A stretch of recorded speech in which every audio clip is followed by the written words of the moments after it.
लब्बैक लब्बैक या रसूलल्लाह सल्लल्लाहु तआला अलैहि वसल्लम।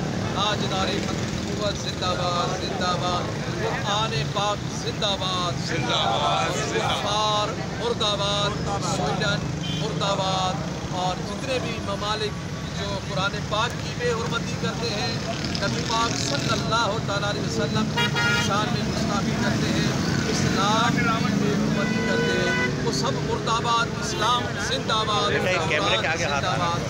आज हम शाराए फैसल पर मुसल्ला लेकर, कुरान लेकर हम यहाँ रोडों पर बैठे हुए हैं, फुटपाथ पर बैठे हुए हैं, कुरान पाक की तिलावत हो रही है। हमारे कायद मिल्लत इस्लामिया अल्लामा साद हुसैन रिजवी दामत बरकातुहुल आलिया की हुक्म के मुताबिक हम आज यहाँ बैठे हैं। जुमे वाले दिन आपने देखा कि हमने पूरे पाकिस्तान में एहतजाज किया, और ये एहतजाज स्वीडन के उस फेल के ख़िलाफ़ था जो कुरान पाक की उन्होंने बेहुरमती की, और कुरान पाक को जो जलाया गया, ये सिर्फ कुरान पाक का जलाना नहीं था, तमाम आलम इस्लाम में रहने वाले मुसलमानों के दिलों को जलाया गया, हमारे जज्बात को जलाया गया, हमारे जज्बात से खेला गया, हमारे ईमानियात से खेला गया, जो कि इंतहाई काबिल मुज़म्मत है और काबिल मुरम्मत है, ईमान वालों के नज़दीक काबिल मुरम्मत है। आज हम ये निकल कर ये बता रहे हैं हुकूमत हमारे पास नहीं है, ताकत वो जो हुकूमत की होती है वो हमारे पास नहीं है।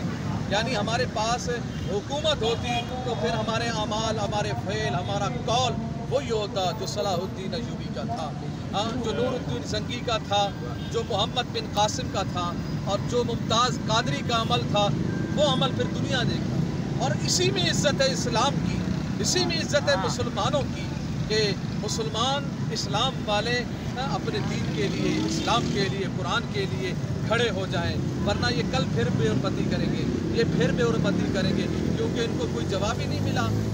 इतने 50 से ज़ायद इस्लामी ममालिक मौजूद, किसी ने कोई मज़बूत जवाब ही नहीं दिया। हम इस बात के लिए आए हैं कि हम तो बिलखुसूस अपने पाकिस्तानी हुकूमत को ये बरबार करवाने के लिए आए हैं कि कोई सख्त कदम उठाएं। ये कौम देखें इस तरह रोड पर ये जो बैठे हुए हैं ना, आपका ये सालों बैठने को तैयार है। अब इनके जज्बात वो जज्बात है, अपना सब कुछ देखें, यहाँ ख़वातीन भी हैं, बच्चे भी हैं, बच्चियाँ भी हैं, मर्द भी हैं, सब यहाँ पर आए हुए कुरान पाक लेकर कुरान पाक की तिलावत करके ये बता रहे हैं कि कुरान से हमें बहुत मोहब्बत है, और इस मोहब्बत को दिलों से कोई नहीं निकाल सकता। आपके ये अमाल, आपका ये फ़ेल, ये जो गंदा फ़ेल है आपका, आप जितना करेंगे मुसलमानों के जज्बात और ऊपर आएंगे। और याद रखिएगा, यही वो इनकलाब होगा जो कि तमाम कुफ़ारों को बहा के लेके जाए। यही वो इनकलाब है। ये आप नहीं समझे, ये ऐसे वैसे नहीं, ये सब जान देने के लिए तैयार है, सब रसूलुल्लाह की इज्जत के लिए तैयार है।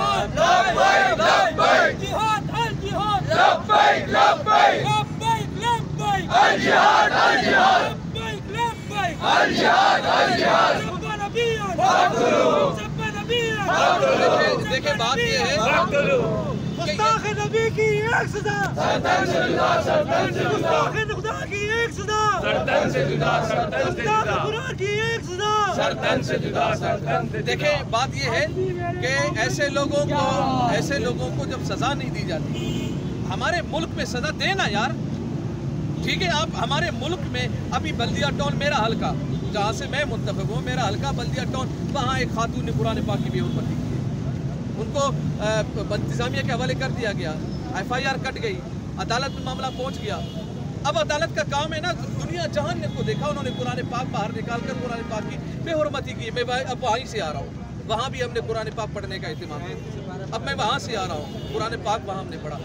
अब ऐसे मलूना को सज़ा देना पाकिस्तान में, आप अगर आसिया मलूना जैसे को बाइज्जत बरी करके आप को काफरों के हवाले करेंगे, तो फिर काफरों की हिम्मतें तो और बुलंद होगी कि यार जो इनके मुल्क में गुस्ताखी करे, ये उनके साथ कुछ नहीं कर सकते, तो हम अपने मुल्क में जो चाहें, जैसा चाहें, जब चाहें, जिस तरह का चाहें, कुरान पाक की भी हुर्मती करें, रसूलुल्लाह की भी हुर्मती करें, इस्लाम का मजाक उड़ाएं।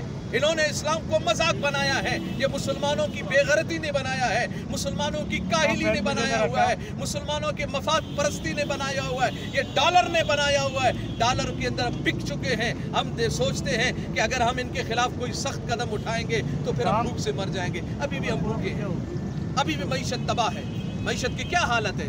وہ حالت ہے کہ آپ ناقابل برداشت ہے کہ اس طرح تو آپ جس انداز کی معیشت ہے اس طرح کی معیشت تو کوئی لنگڑا لولا بھی چلانے کو آ جائے اس سے اچھے ملک چلا سکتے ہیں. تو مقصد یہ ہے کہ ہم اپنے آپ کو بچانے کے لیے کہ ہمارے ملک کو کچھ نہ ہو. یار قرآن سے بڑھ کر ہمارا ملک ہے. آج جس ملک کو ہم نے قرآن کے نام پہ لیا, جس اسلام کے نام پہ لیا, لا الہ الا اللہ محمد رسول اللہ کے نام پہ لیا, ہماری زندگیاں, ہمارا ملک, ہماری سارا مال, ہماری اولاد سب قرآن کے لیے قربان ہے. اگر ہم اپنے ملک میں سزاؤں کو جو سزا دے کے ہیں جو موجود ہے, اور یہی بات ہم قوم کو بھی سمجھانا چاہتے ہیں کہ دین سے محبت کرنے والوں کو اسمبلیوں میں لائیں, غیرت والوں کو لائیں. ان بے غرضوں سے کیا ہوگا؟ ڈرتے ہیں بھائی, نہیں ہے ان کے اندر ہمت, نہیں ہے ہمت. ہمت کہاں سے آئے گی؟ یہ اپنے لیے کتنا ڈرتے ہیں, لڑتے ہیں, مرتے ہیں. جیسے ان کو کوئی ذرا بھر بھی گالی دے دے یا کوئی ذرا بھر بھی حرف نکال لے تو فوراً اس کی تصویر بھی یہ کیچ کر لیتے ہیں, اس کا ایڈریس بھی کیچ کر لیتے ہیں, اس کے گھر پہ بھی چھاپا لگا دیتے ہیں, اس کو ہتھ کڑی بھی لگا دیتے ہیں, مقدمات بھی قائم کر دیتے ہیں, جیلوں میں بھی ڈال دیتے ہیں. ہر طرح سے اس کو دبانے کی کوشش کرتے ہیں. ہمارے پر کم ظلم ہوا, ہمارے 50 سے زائد لوگوں کو شہید کیا گیا, ہزاروں کو زخمی کیا گیا, بے شمار لوگوں پر ایف آئی آر کاٹی گئی. آج تک ہم ایف آئی آر کاٹ رہے ہیں. آج بھی ہم F I R, 4 F I R تو میرے اوپر موجود ہے, باقی مفتی صاحب ہے, دوسرے کس بات کی ایف آئی آر ہماری اوپر ہے؟ کیونکہ ہم یہی بات کر رہے ہیں کہ قرآن کی جو بے حرمتی کریں ان کو سزا دی جائے, اور یہی بات ہم کریں گے. آپ ہمیں ہتھکڑی لگاؤ گے, ہمیں روکو گے ان کو خوش کرنے کے لیے, تو پھر قرآن کے ساتھ یہی کچھ ہوگا, یہی پھر اسلام کے ساتھ ہوگا. آپ ہمیں کیا اسلام والوں کو, دین والوں کو ہیرو بنائیں.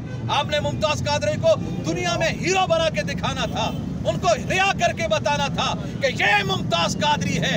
اگر کسی نے ہمارے ملک میں جرت کی تو اس کا بھی سر قلم ممتاز قادری کرے گا. سویڈن میں بھی کی تو ممتاز قادری سر قلم کرتے ہیں. آپ نے ممتاز قادری کو